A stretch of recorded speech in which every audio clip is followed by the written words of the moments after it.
Assalamu alaikum wa rahmatullahi wa barakatuh. All praise is due to Allah. We praise Him, we seek His help, and we ask for His forgiveness. And we take refuge with Allah from the evil of ourselves and from the evil consequence of our evil actions. Whomsoever Allah guides, none can misguide, and whomsoever Allah leaves to go astray, there is none to guide. And I testify that Allah alone is worthy of worship, and that Muhammad sallallahu alaihi wasallam is the messenger of Allah and His true worshipper.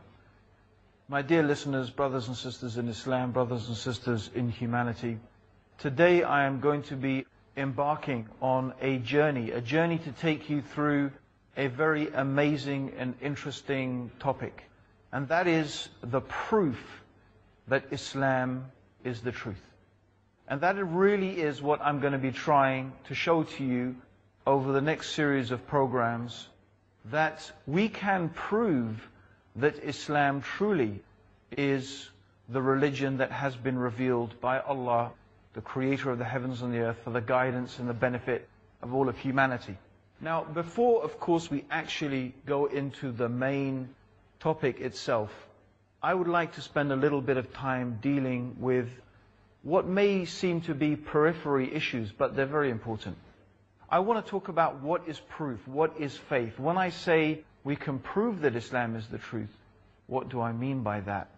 Some people would already look at that as a type of oxymoron. How can you prove a faith to be true? Isn't faith supposed to be something that you believe without proof? Isn't that what the meaning of faith is? So I want to examine that. What is the meaning of faith and what is the meaning of proof? But first of all, I would like to mention an ayah of the Qur'an. The ayah of the Qur'an is actually, it is not only one ayah, it is something that is repeated again and again in the Qur'an. So the Qur'an tells us, say, if what you claim is true, bring your proof. Bring your evidence, bring your proof. If you are making a claim about Allah, if you are making a claim about anything in fact, what is upon you and what is an obligation upon you is to bring your burhan, your proof, your evidence. And this is something that Allah subhanahu wa ta'ala mentions many, many different times in the Qur'an. In other words, it is not enough just to make a claim. You have to prove your claim. And this is something that the Prophet Muhammad sallallahu alaihi wasallam, he also mentioned, that the proof is upon the claimant. The person who is making a claim has to prove it, because otherwise we would claim the blood and the property of each other. And this is the reality.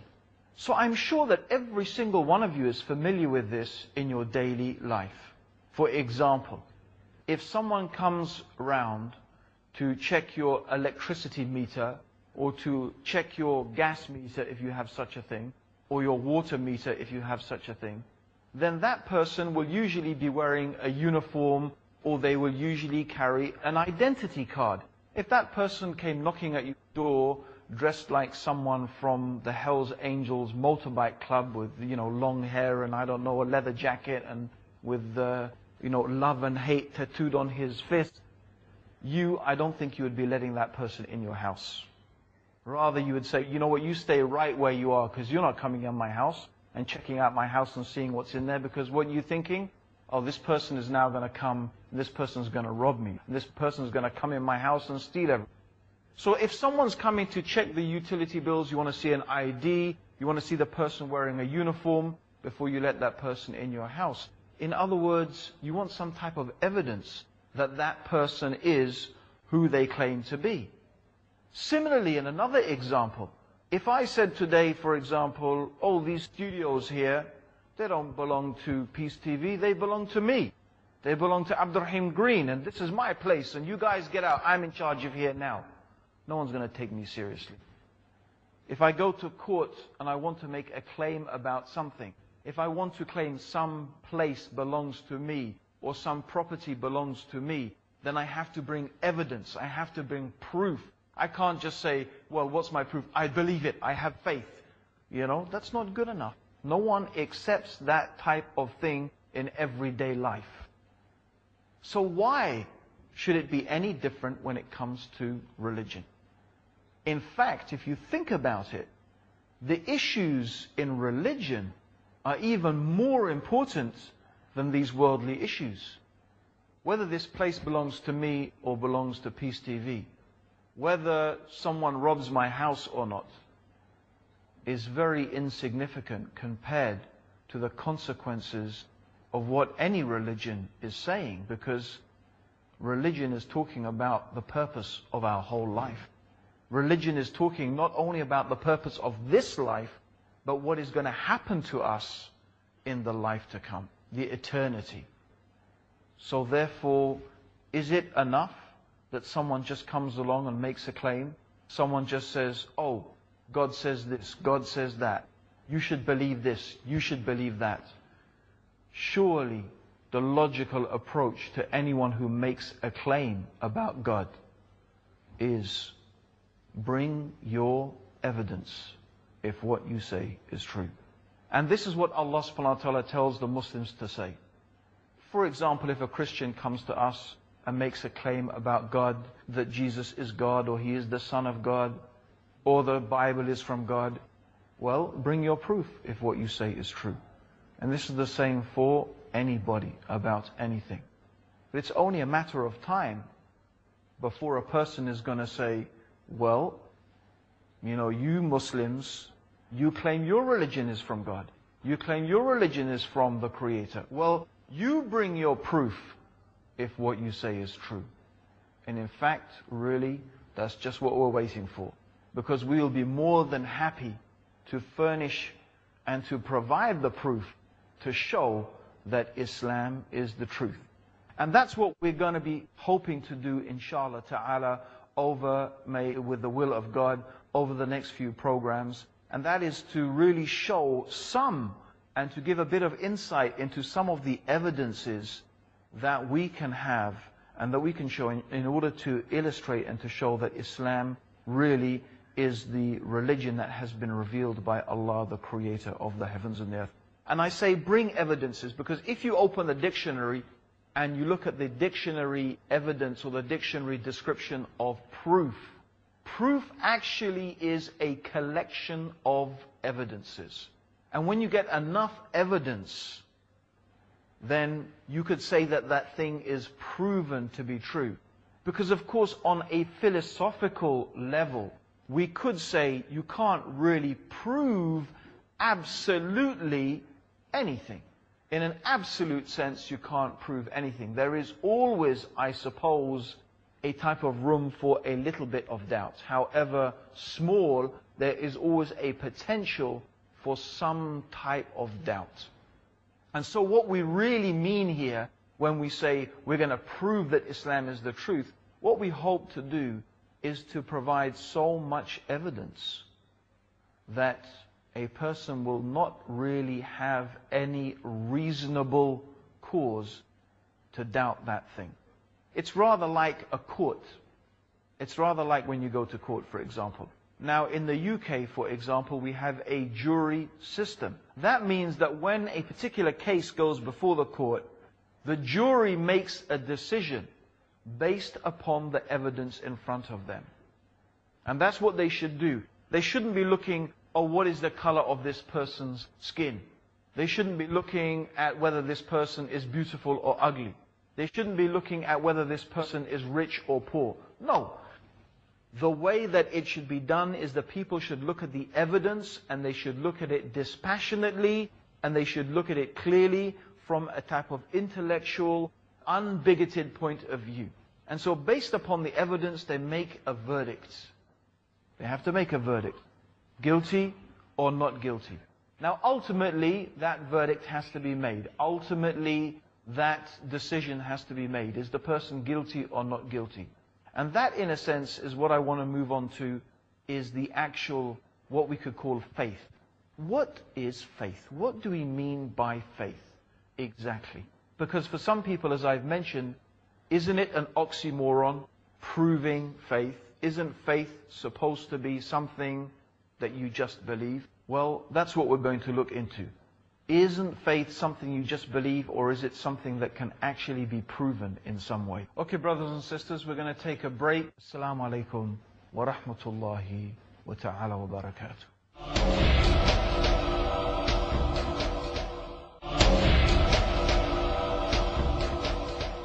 Assalamu alaikum, brothers and sisters. Welcome back to the proof that Islam is the truth.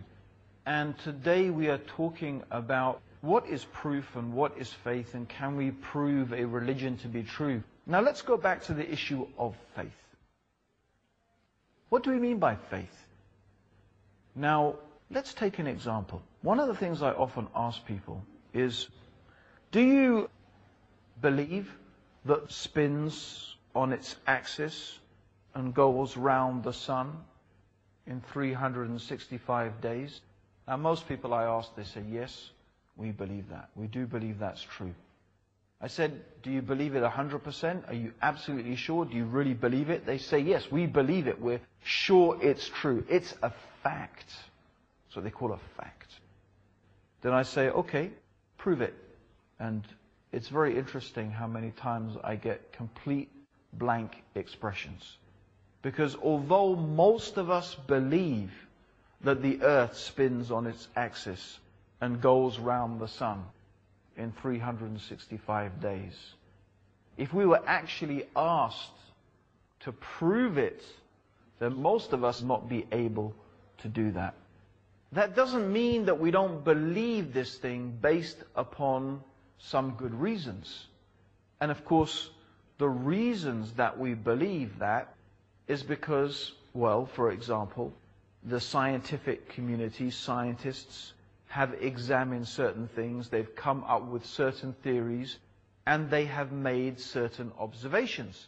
So based upon those theories and those observations of those theories in practice, and so many scientists have observed this thing so many times, then they consider it to be a fact. They consider it to be something that is proven to be true. But of course, most of us ourselves couldn't really prove it. We wouldn't really know what exactly is the evidence. We might have some type of idea, but we have faith in the scientific community. We have faith in science because, well, look at what science has done. Look what science has produced. So there are many reasons that we might have faith in something.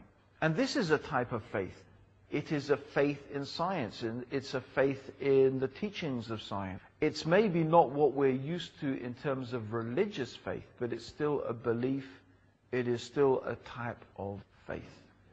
And therefore, when it comes to Islam, when it comes to the teachings of Islam, when it comes to our topic here, the proof that Islam is the truth, the evidences that we can accumulate to know that Islam is the divine revelation from Allah, then what we are really talking about here is this type of faith. It's the same type of faith that you have when you go to a doctor. And you put your faith and your trust in the doctor. And he examines you and he looks at you, and you believe that because he's the doctor, you trust him because he's the doctor, because he's studied, because he's got knowledge. You trust and you believe that his diagnosis is going to be accurate and is based upon some information. And so this is the type of faith that we are talking about in Islam. We don't mean, when we talk about faith in Islam, when we talk about belief, when we talk about iman, we don't mean believing something unbelievable without any evidence. No. What we mean in Islam is we are asking you, Allah is asking you, to believe something entirely believable. That there is one God. That this universe has one creator. And if you watch my previous series of programs about the proof of the existence of God, which I do encourage you to refer to as an essential part of this, then you'll be familiar with what I'm talking about. So we are asking you, the Islam is asking you to believe that there is one God, and to believe that God has sent guidance to a human being, Muhammad, may God's peace and blessings be upon him. And that God has given some evidences through which and by which any reasonable, rational person can come to know that Islam is truly the religion that has been revealed by the Creator of the heavens and the earth for the benefit of all the human beings. And so that is what we're going to be touching upon over this series. These evidences, what are they? Now, some of these evidences are rational proofs that are connected to what we've already talked about in previous series about the existence of God, but we're not going to be repeating that. What we're going to be going through is some of the miraculous aspects of the Qur'an. We'll be talking about what exactly is a miracle. What do we mean by a miracle exactly? What place does it have in this process of proving and understanding that something is from God? And we'll be going through those things to discuss and to understand these evidences. Finally, I would really like to finish with a surah from the Qur'an. And it's Surah Al-Bayyinah, where Allah subhanahu wa ta'ala says, Never كل الذين كفروا من أهل الكتاب والمشركين. So never will those people from the Ahl al-Kitab, from the people of the book, or the mushrikeen, or the people who are making shirk with Allah, they are making partners with Allah, whether it is the idol worshippers or the atheists or the pagans or whoever, they will never leave off their disbelief. They are not going to leave off their disbelieving in Allah, and they're not following Allah's guidance until there comes to them al-bayyinah, until it comes to them the clear evidence. So this is, Allah is telling us something really about the nature of people. People need evidence, they need proof, they need something to make them realize and understand that this thing or such and such thing is true. And what is that proof? Rasulun min Allah, a prophet, a messenger from Allah. So this is one thing. The Prophet Muhammad sallallahu alaihi wasallam himself is of course one of the clear evidences that Islam is the truth. And actually we talked about this already in a previous series of lectures, so we won't be repeating that. Rasulun min Allah yatlu suhufan mutahhara. And that means that he is bringing purified pages. And this here is a reference to, of course, the Qur'an. And that is something that we're going to be talking about. We're going to be talking about the Qur'an. This is, of course, the great miracle that Allah has given to the Prophet Muhammad sallallahu alaihi wasallam, the Qur'an. فيها قطب قيمة. And that means with like the laws that are clear and that are obvious. So this is the other thing. It is the guidance of Islam, the guidance of the Qur'an, the laws that are there in the religion of Islam. This is another whole topic, my dear brothers and sisters, that we're going to be exploring. Some of the beautiful aspects of the religion of Islam, the Muslim way of life, how we can examine it, and how this way of life itself is a type of proof and an evidence that it is from Allah subhanahu wa ta'ala. So these are some of the areas that we are going to be examining. We're going to be talking about the Qur'an. We're going to be talking about the preservation of the Qur'an, the memorization of the Qur'an, some of the miraculous aspects of the Qur'an, for example, the amazing scientific facts that are contained in the Qur'an, the historical information, the facts that there are concerning historical events that no one could have known 1,400 years ago.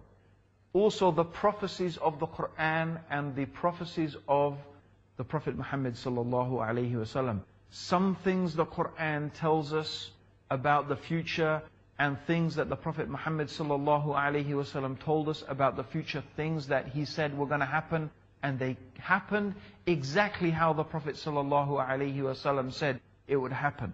Also, we're going to be talking about the miracles of the Prophet sallallahu alaihi wasallam, the amazing things that were done by the Prophet sallallahu alaihi wasallam, in addition, of course, to the miraculous nature of the Qur'an, its linguistic, miraculous nature, the beauty of the Qur'an, and other amazing facts about the Qur'an. Also, we will be talking about the witnessing of the people of the book. This is one of the very strong evidences that many people from Ahl al-Kitab, from the scholars of the Jews and the Christians, have recognized that Muhammad sallallahu alayhi wasallam, he is the messenger of Allah. So insha'Allah we will be mentioning some of those evidences that have been used from the Bible to show that the Prophet sallallahu alaihi wasallam has been foretold in their scriptures. And also we'll be talking about the stories of some of those people like Abdullah ibn Salam, one of the Jewish rabbis of Medina, and of course the famous story of Salman al-Farsi, which is very, very instructive in that regard. So we'll be talking about some of those things, which is a very, very interesting aspect, which is another series of evidences. And that's what we say, we're going to bring these evidences together.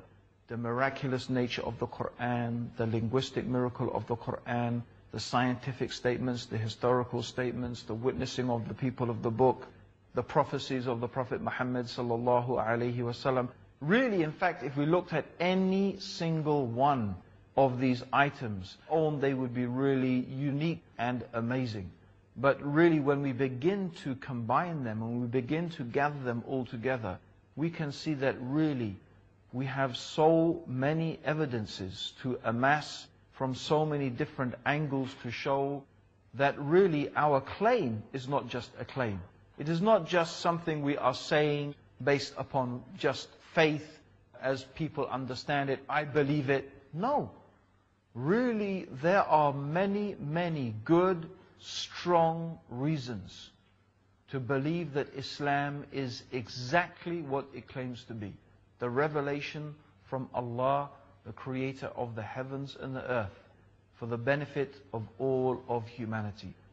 And as something I would like to really add, maybe it's not exactly part of our topic, but I would like to add it, is that evidence is very important for us as Muslims. Whatever you do as a Muslim, whatever you believe as a Muslim, whatever you practice as a Muslim, it should be based upon evidence. Our religion is not based upon guesswork. It's not based upon what I think or what I imagine or upon some cultures or some traditions that we may follow. Being a Muslim is supposed to be based upon following the evidence. And the evidence means what the Qur'an says and what the Prophet Muhammad sallallahu alaihi wasallam says. So my brothers and sisters, we'll look forward to you in our next program to continue with this exciting discussion. Assalamu alaikum wa rahmatullahi wa ta'ala.